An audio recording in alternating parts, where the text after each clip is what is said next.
السلام علیکم ورحمۃ اللہ وبرکاتہ۔ آج ہم قصص النبیین جزء اول کا سبق نمبر 9 پڑھیں گے، اور اس سبق کے الفاظ معانی والی ویڈیو بھی اپلوڈ ہو چکی ہے۔ ڈسکرپشن میں لنک ہے، اگر کسی بھائی نے نہیں دیکھے تو ڈسکرپشن میں جا کے لنک پر کلک کر کے وہ ویڈیو دیکھ لے۔ دعوت ابراہیم علیہ السلام کی دعوت۔ ودعا ابراہیم قومہ الی اللہ، اور ابراہیم علیہ السلام نے اپنی قوم کو اللہ کی طرف بلایا۔ ومنعہم، اور ان کو روکا، من عبادت الاصنام، بتوں کی عبادت کرنے سے۔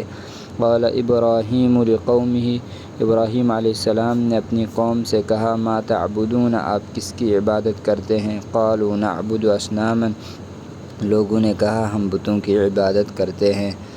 قال ابراہیم، ابراہیم علیہ السلام نے کہا، هل يسمعونکم، کیا وہ آپ کو سنتے ہیں؟ اذ تدعون، جب آپ ان کو بلاتے ہیں، پکارتے ہیں۔ او ینفعونکم، یا وہ آپ کو نفع پہنچاتے ہیں۔ او یضرون، یا نقصان پہنچاتے ہیں۔ قالوا، لوگوں نے کہا، بل وجدنا آباءنا، بلکہ ہم نے اپنے آباء و اجداد کو پایا ہے، کذالک یفعلون، اسی طرح کرتے ہوئے۔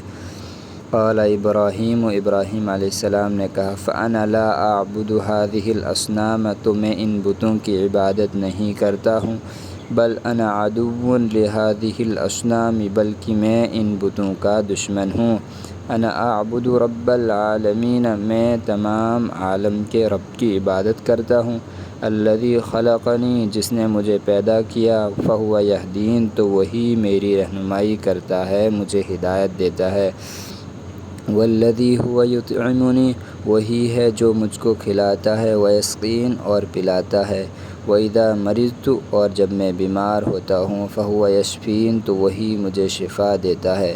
والذی یمیتنی ثم یحیین، اور وہی ہے جو مجھے موت دے گا پھر مجھے زندہ کرے گا۔ وان الاصنام، اور یقیناً بت، لا تخلق، پیدا نہیں کرتے ہیں، ولا تہدی، اور رہنمائی نہیں دیتے۔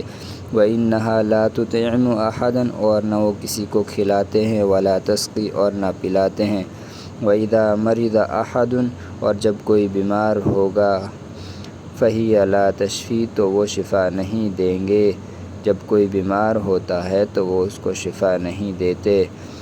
وانھا لا تمیت احدا، اور یقیناً وہ کسی کو موت نہیں دیتے۔ ولا تحیی، اور نہ زندہ کرتے ہیں، یقیناً وہ کسی کو موت نہیں دے سکتے اور زندہ نہیں کر سکتے۔